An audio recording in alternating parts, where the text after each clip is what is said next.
One of the consistent questions that I get asked relate to purity. Obviously, I hang out with a lot of men, but that issue is so misunderstood and misrepresented in our culture that it's a real slippery slope for a lot of people. And basically, you want to always think about purity and sexual purity or impurity related to freedom or bondage. Bondage is basically Satan's world, and freedom is God's world. So it's important to remember that. But we live in a challenging moral quagmire, and I don't need to describe it for you. You know all about it, right? And in my lifetime, we have dived more deeply into the waters of relativism, where it doesn't really matter what your choices are related to not just morality, but all the different things that go with morality. As Paul said about humanity in Romans 1, God gave them over to the lusts of their flesh or their hearts to impurity so that their bodies would be dishonored among them. Think about that. Think about how poignant that is. For they exchanged the truth of God for a lie, and they worshiped and served the creator, or excuse me, the creature rather than the creator, who is blessed forever. Amen. So it really takes a brave person to ask good questions when it comes to the issue of purity. And I wrote a few of them out here. What is purity? What's the definition? You get any 10 people in a room and you come up with 10 different definitions. What is it that we need to know about purity from God's perspective, as well as sociologically, because there's a lot of data that just gets covered up. Why are men and women designed so differently when it comes to sex and intimacy, having married like hundreds of couples and talked with them, and having a 50-year marriage myself, lots of conversations about this, lots of observations about it. And so what belongs to me and what belongs to my partner, that's a big thing, particularly in the culture that we're living in right now. Why is marriage important to God? So consequently, why is purity important to God? And what makes love last? And then some would ask the question, why is God such a prude? So maybe we'll pick up on that here in a little bit. So purity is a tricky subject. Most people associate religion with either a superior or shameful behavior. I'm either better than you or you're worse than me, etc. Arrogance and guilt are used to motivate, and several questions can help bring focus to this very key and out of control aspect of human living. Look at what's going on in our culture. This has changed drastically in my 70 years on the earth. Not that impurity wasn't there, but there's been drastic sociological changes. Is it merely about controlling bad behavior? These are some of the key questions to bring this into alignment as far as consideration. When it comes to um, us being out of control in our human living, is it merely about controlling bad behavior, or is there more to it? Is there a clearly defined path for living in the uncomplicated freedom of purity? And as you've heard me mention before, I really believe that honor is kind of at the core of life. Honor for God, honor for the people in your family, the people close to you, and honor for our neighbor. And test that out and see what you think as you think about it. Two levels that we want to talk about when it comes to purity. First of all, where does our sexual drive originate? Well, it's given by God. What for? For having children and building intimacy in a relationship. So where and when did impurity invade the human race?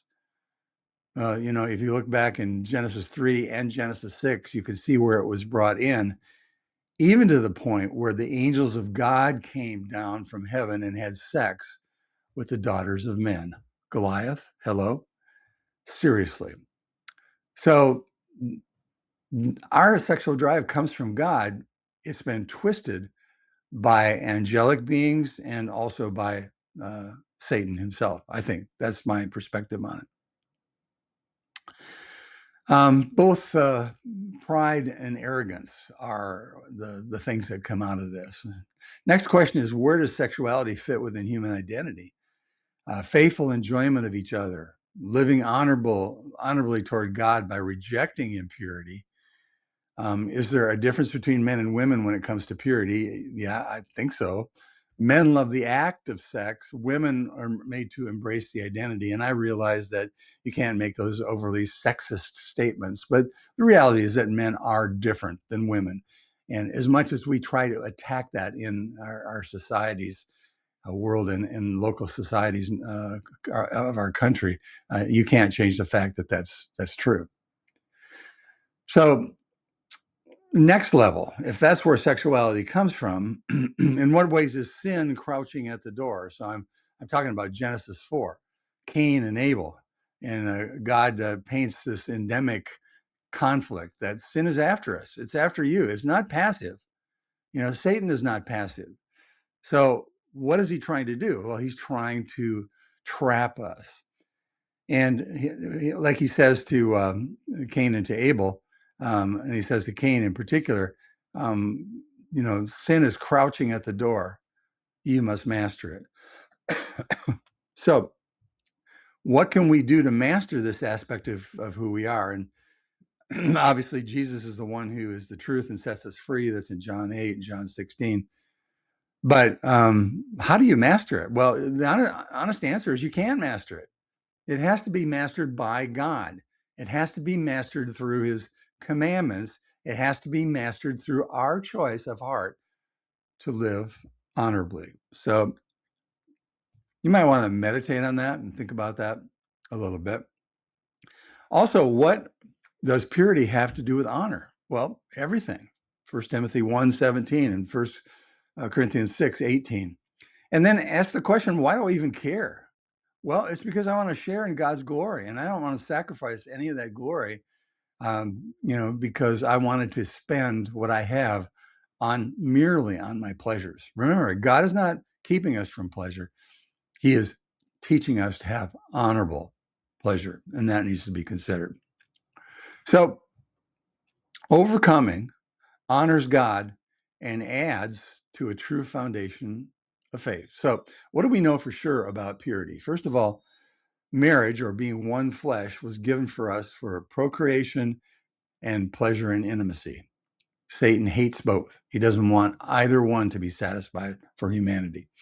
Second of all, beneath all impurity is sin. Sin springs from idolatry and results in personal bondage and destruction. Next, all addiction comes from the pursuit of self-gratification and eventually introduces shame into our lives. And so we become captivated by shame or ignoring our shame. Next, God inclusion is what leads to understanding of truth and ultimately freedom in our lives. Sin is crouching at the door. You must master it. Who is the master? Am I the master? I don't think so. I invite the master into my life. And then finally, denial of self and honor for God is at the root of the fight for purity and impurity. So at the end of this particular set of notes, there's some passages, and I don't have time to look at them, but there's a purity thread that you can follow all the way through. And of course, a lot of people want to say, well, that's just the way it was back in the time of the Bible, and blah, blah, blah, blah, blah. But the reality is that God is the same yesterday, today, and forever. Jesus is the same yesterday, today, and forever. So self-denial can only come from the strength of honor. That means we have to choose what is right. And you and I are in that arena every day. Will we do it perfectly? No. But can we bring God into that conversation and not pretend that we can hide anything from God? How can that even be done if there really is the kind of God that's described in the scriptures? And then finally in Psalm 119, how shall a young man keep his way pure? By keeping it according to your word. What does the word have to say about purity? A lot. It's very clear. It's crystal. Follow the threads, and it will give you ammunition that you need to take this part of your life and exercise some control. So sexual purity is only the beginning of an undistracted personal story of honor. It's just the beginning of a conversation about honor. So some thoughts there. If you have more questions, you can reach out. Obviously, I'm getting questions, and I get a lot on this question all the time, particularly people that feel like they're imprisoned or captivated, which I can totally relate to. I can totally understand. So if there's anything that I can answer for you that you find helpful, let me know. And if you want to do some personal coaching on this, we can do that. Just to go to fourthstream.com, and you know how to zoom in, and we can connect with each other. See you soon.